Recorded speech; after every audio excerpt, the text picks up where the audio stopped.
All right, welcome. Today, we're jumping into a really specific and honestly a very influential view on marriage that comes out of the Reformed theological tradition. We're going to be breaking down what the source texts actually say about the role of what's called a godly wife. So, the big question right off the bat is what exactly defines a godly wife inside this framework? We're going to look at the core ideas, how they're supposed to play out in everyday life, and, what the intended results are meant to be. So, here's our game plan. First, we'll look at the biblical blueprint, the foundation. Then we'll get into submission and respect. After that, it's all about inner virtues and practical, day-to-day stuff. We'll also cover the common struggles people run into and then wrap up with the desired outcome, what's called the godly fruit. Let's get into it. Okay, first up, the biblical blueprint. This is really where the source material lays out the foundational ideas for everything else we're going to talk about. At the very heart of this viewpoint are two ideas that are totally intertwined: headship and submission. So the wife's submission to her husband isn't seen as just some simple command. It's meant to be a direct reflection, like a mirror image, of the church's relationship to Christ, where the husband's role parallels Christ as the head. And this whole concept is really rooted in passages just like this one from Ephesians. This is a key verse that's used to establish that pattern of headship and submission. It makes that direct comparison between a marriage and Christ's relationship with the church. Building on that foundation, our second section zooms in on the internal attitude that's supposed to go with it. So we're talking about submission and respect, which is framed here as the attitude of honor. Now, this is really crucial. Respect in this context is way more than just doing what you're told. It's defined as an internal attitude of reverence, a genuine sense of honor for the husband both as a person and for the role that he holds. It's about what's going on inside, not just an outward show. And again, this idea is grounded right in Scripture. That same chapter in Ephesians commands respect directly. And the Apostle Peter, he even points all the way back to Sarah from the Old Testament, holding up her inner attitude toward Abraham as the perfect model for this principle. All right, so now we're moving from these big theological roles to what this looks like in daily life. Section 3 is all about inner virtues and diligence. This is where we translate those principles into actual character and conduct. The source material draws a pretty sharp line here.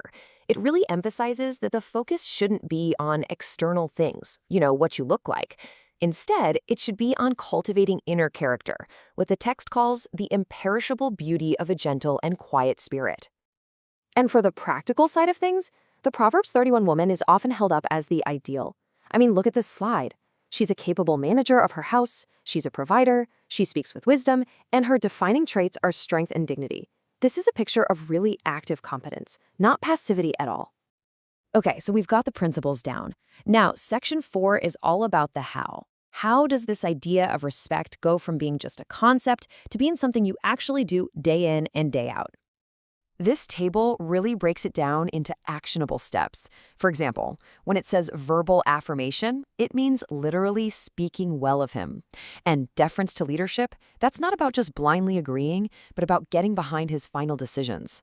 What's really interesting here is how it's a mix of both the outside and the inside, right? You have the external stuff like not micromanaging, and then you have the internal work like praying for him and working on that gentle spirit we just talked about. But of course, none of this is presented as being easy. So section 5 gets real about the common roadblocks that are identified in the source texts, and it frames them as these really deep-seated internal struggles. The first big roadblock they identify is unbelief and anxiety. This is seen as a fundamental lack of trust in God's design for the family, specifically in setting up the husband as the head. So how does this unbelief actually show up? The source points to two main behaviors: an idolatry of control, which you see in things like micromanaging the finances or parenting, and the other is nagging, or rehashing issues over and over, which really shows a refusal to trust his final call. All right, the second major obstacle is pride and self-righteousness. And this is all about a wife putting herself in the position of being the ultimate judge of her husband's character and his decisions. And this pride, it can show up as contempt, through a dismissive tone of voice, eye-rolling, heavy sighs, or it can be a lot more direct, like actually usurping his authority by openly overriding his decisions. And the source material is quick to point out that this is especially damaging when it happens in front of other people, like kids.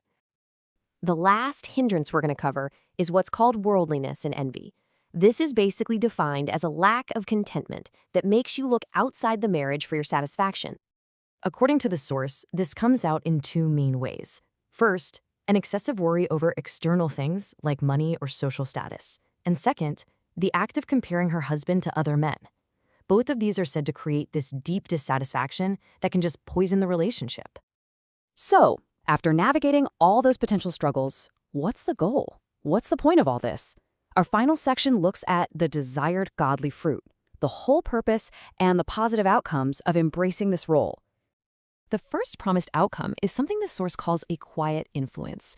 The idea here is that a wife's respectful behavior has this really powerful nonverbal impact that can win her husband's trust and actually become a source of honor for him. And the second outcome is peace and harmony in the home. By avoiding those hindrances we just talked about and leaning into diligence and wisdom, the wife is seen as a key architect of an atmosphere of rest, safety, and mutual honor in the family. And this really brings us full circle, doesn't it? The conclusion from this perspective isn't about just checking boxes with your actions. It always comes back to this core virtue, developing an inner character, a gentle and quiet spirit, which is described as being incredibly precious in God's sight. So, we'll end on this thought. This framework presents marriage as not just a partnership, but as a living, breathing reflection of a divine order. And that leads to a pretty big final question for us to think about. What does this reveal about faith's role in the most personal, most intimate parts of our lives? Thanks for joining this explainer.